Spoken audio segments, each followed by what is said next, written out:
Dober dan. V naslovu sem napisal, da kalorije mogoče niso najbolj pomembne.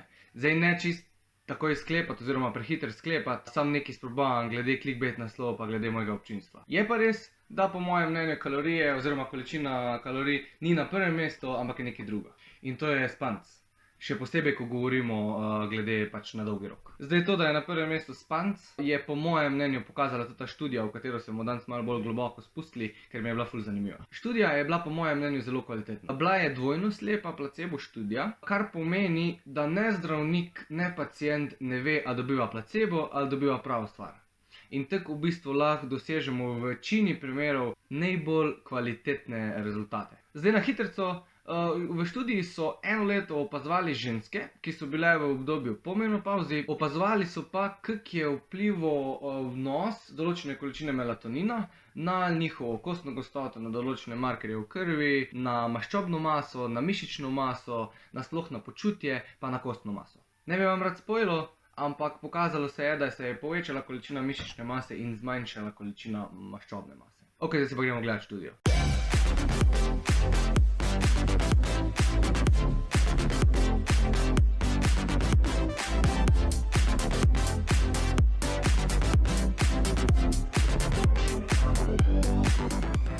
Na začetku bomo na hitrico samo pogledali, kaj melatonin sploh je, zaradi tega, ker bo pač pomembno v polu kontekstu, da vemo, o čem govorimo, ko bomo pač pregledovali študijo. Melatonin je hormon, ki večinsko nastaja, oziroma pač največja količina v telesu nastaja v češariki oziroma epifizi. Močno je pogojena njegova količina tudi z dnevno svetlobo, oziroma nasploh svetlobo, ko jo naše telo skozi zenico zazna. Pomembni so tudi drugi aspekti dneva, naprimer gibanje, vnos hrane pa to, ampak najbolj v 90% primerov na melatonin vpliva svetloba. Različne študije ga povezujejo z pač različnimi stvarmi. Zdaj, melatonin je povezan z srčno-žilnimi obolenji, z diabetesom, z prerastkom mišične mase, z izgubo maščobne mase, z kardiovaskularnimi stanji, ne vem, če sem že rekel, z anksioznostjo, z depresijo, pač ful bi lahko naštel, zaradi tega, ker pač melatonin je povezan s spancem in spanc je itak povezan z vsem tem, kar sem zdaj naštel. Zanimivo mi je tudi, da naprimer melatonin oziroma sproščanje, odvisnost telesa od melatonina najdemo in pri ljudeh in pri živalih, pa tudi celo pri algah. Melatonin je tudi eden izmed najmočnejših antioksidantov, ki jih lahko najdemo v našem telesu in najmočnejših endogenih antioksidantov, ki pač v bistvu endogeno pomeni, da nastajajo v našem telesu. Mislim, da je celo močnejši od glutationa. Kot antioksidant predvsem služi za zaščito oziroma za zaščito pred oksidativnim stresom na ravni deribonukleinske kisline. Se pravi, dejansko ščiti naš DNA. Ok, to je bilo to na hitro. Zdaj si gremo pa pogledati, koga so v študijo upoštevali, koliko ljudi, na kak način so študijo naredili, pa kaj se je zgodilo. V študijo so bile vključene, tako sem že prej rekel, ženske in bolj natančno 81 žensk. Vse so bile v fazi oziroma v obdobju po menopavzi, starost se je pa gibala od 56 pa do 71 let. Vse so imele tudi diagnozo osteopenije, kar je tudi v bistvu delno pomembno, bom pa na koncu povedal tudi zakaj. Ženske oziroma subjekte so razdelili ful natančno, razdelili so jih v 8 manjših blokov, so oni rekli, to so v bistvu v 8 skupin, po 8 subjektov, žensk, karkoli. Enim skupinam so dozirali 1 mg melatonina, drugim 3 mg melatonina, drugim so pa pol spet različne količine 1 pa 3 mg placebota. Zdaj, edino, kar se je še v suplementaciji oziroma v prehrani nasploh spremenilo, je bilo, da so prejemale še 800 mg kalcija dnevno, pa vitamin D3. Zdaj, tiste, ko pa vitamina D3 pa kalcija niso imele v nekih normalnih ravneh, so pa prej naredili 3-mesečni cikl s tem, da so jim to suplementirali, zato da so bili nivoji v začetku študije pol isti pri vseh ženskah. Ok, prej sem omenil, da so testirali nekaj tudi iz krvi, in prva od teh stvari je tudi adiponektin v krvni plazmi. Adiponektin je v bistvu en protein, v bistvu še kar dolg protein, ki vsebuje 244 aminokislin, spada pa v kategorijo adipokinov. V glavnem ga sintetizirajo bele maščobne celice in služi kot nek regulator, kaj se bo zgodilo z določenim tkivom v našem telesu, naprimer maščobno tkivo ali pa glukoza, zdaj v tem primeru. Merili so tudi količino leptina v krvni plazmi, leptin je pa v bistvu bolj poznan kot hormon sitosti. Zdaj, pomanjkanje leptina je bolj povezano z prenajedanjem oziroma z višjim kalorijskim dnevnim vnosom, kar pa lahko tudi vodi do povišane telesne mase. Se pravi, leptin je še en, ki ga sproščajo bele maščobne celice in pa regulira sitost. Pol so gledali tudi, kaj se dogaja z inzulinom v krvi. Inzulin je pa še en hormon, tudi hormon pa v bistvu regulira naš prirastek krvnega sladkorja, oziroma zazna prirastek krvnega sladkorja v krvi, oziroma padec in pač pol se glede na to naše telo pač obnaša. Tule gor neki, ne vem, tu ali tu se bo pojavil tudi ena taka siva tablica in bo direktna povezava do linka, kjer sem govoril samo o inzulinu. Tak mini vlog v tem, kako inzulin deluje, pa če te zanima, si lahko greš pogledat, kjer je pač bolj podrobno razložen.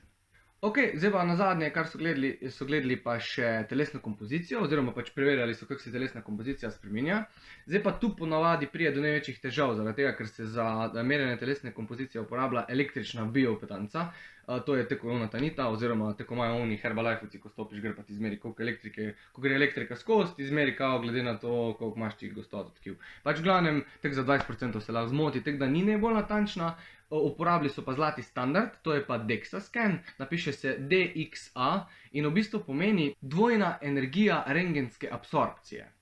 Pač na kratko, dejansko DEXA scan je bil narejen za to, da so merili kostno gostoto in to zaznaš z rentgenskimi žarki. Pač tako, da bi šel na slikanje, ko si nekaj zlomil.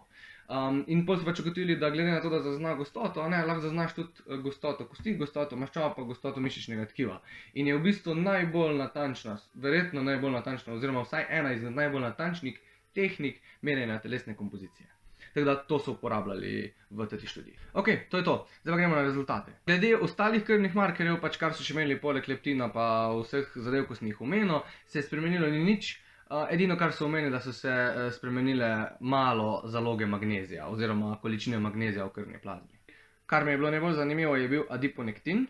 In sicer v skupinah, kjer so prejemali melatonin, se je količina adiponektina zvečala. Zdaj v skupini, kjer so prejemali 1 mg, se je zvišala za 15%, v skupini, kjer so pa prejemale gospodične 3 mg, se je pa povečalo za 27%. V skupinah, ki pa niso prejemali, ki so pač prejemali placebo, se pa ta koncentracija ni spremenila signifikantno. Glede sladkorja pa trigliceridov, ko so jih merili v krvi, ni bilo nobenih sprememb, so bile pač v mejah normale oziroma v neki taki, ko jih imajo ponavadi. Zdaj omenijo sicer tudi BMI, ampak tega jaz osebno ne bi upošteval kot nek dober merilni mehanizem za telesno kompozicijo.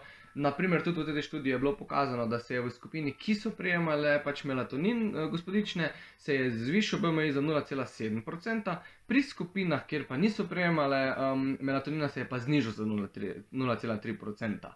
In to je glede na rezultate malo kontradiktorno, bom tudi povedal, za kako bomo rezultate videli, zato mi tudi nasploh mi že BMI ni všeč, še posebej ne za manjši vzorec. Tule pa tek ni bil relevanten. Ok, zdaj pa še za na konc, to, kar je bilo v bistvu meni najbolj zanimivo, oziroma mogoče malo tudi pričakoval, ta študija je pač to potrdila, glede mišične pa maščobne mase.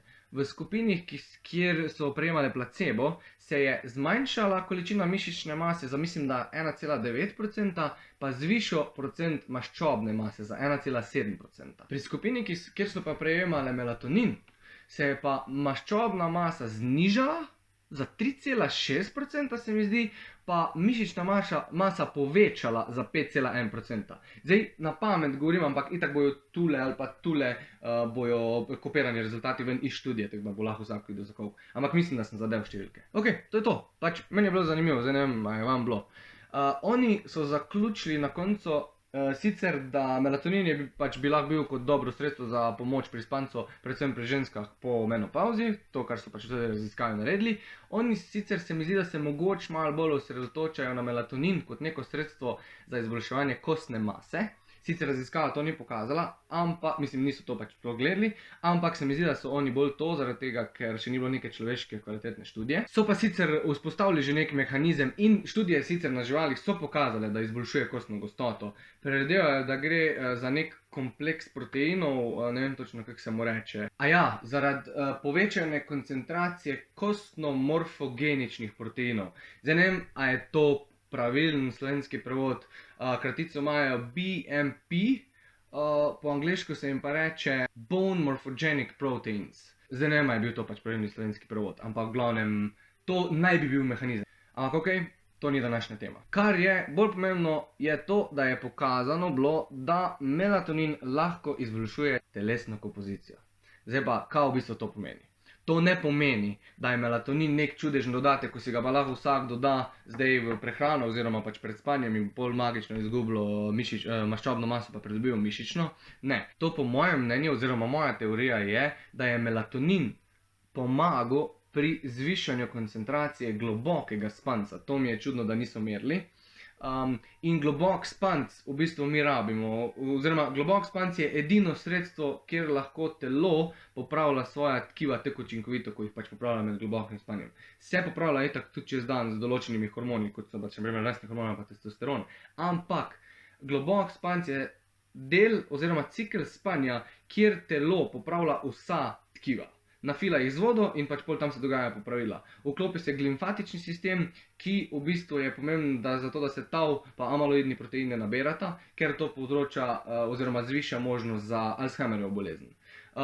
V globokem spancu se rekrutirajo oziroma se obnavljajo, čistijo glukozni transporterji. Globok spanc vpliva tudi na pozitiven prirastek oziroma negativen prirastek, spust v srčno-žilnih obolenjih. Tako da globok spanc je v bistvu po mojem najpomembnejši vidik oziroma cikel spanja in to dejansko izboljšuje količino melatonina. Oziroma pač melatonin izboljšuje količino globokega spanca. Zdaj, malo je mogoče tudi to, da očitno melatonin nekod sproža zvišanje adipoktina, ki pa pol na nek način nadzoruje, kam bo šla oziroma na kak način se bo funkcionalno uporabila maščoba v našem telesu, ali se ne bo, ali pa glukoza. Še vseeno mislim, da ta študija zdaj ni pokazala tega, bolj je pokazala to, da lahko pač skozi nek mehanizem melatonin vpliva, ampak očitno je potrebno še več študij, da se bo to pokazalo. Zdaj mogoče vedite, zakaj jaz tako poudarjam, da je spanc še vedno nad količino zaužitih kalorij. Ok, pač res je, da boš ti boš shujšal v nekem času, če boš si naredil kalorijski deficit, ampak jaz, ko govorim o hujšanju oziroma o izgubi telesne mase, govorim to na dolgi rok, pa da se boš na dolgi rok počutil dobro. Ne vem, koliko bodybuilderjev se počuti fajn v tistih parih mesecih, ko izgubljajo drastične količine maščobnih zalog. Po moje 9 od 10 se ne počuti fajn, vsaj ne večino časa. Zdaj pa nam je cilj oziroma meni je cilj za svojimi strankami, da na dolgi rok dosežemo neko izgubo oziroma pač ja, neko izgubo količino maščobne mase. Pa da se dvigne mišična masa ob tem, če se le da. In za to bo poskrbel spanc, zato ne bo poskrbel kalorijski deficit, če bo to na prvem mestu. Po mojem mnenju je na prvem mestu spanec, ko se spanc zrihta, pol pa gremo na kalorijski deficit, pa na kvaliteto hranil, pol pa še druge stvari. Zdaj, če koga zanima, spet se bo tu ali pa tu pojavila taka siva ikonica, kjer lahko klikneš na link, kjer govorim o tem, kako si sam optimiziram globok spanc oziroma nasplošno spanc. In mislim, da je to eden izmed največjih razlogov, da lahko poleg svojih strank treniram oziroma delam to, kar delam, pa se ob tem ok počutim, pa nimam skozi nekih poškodb.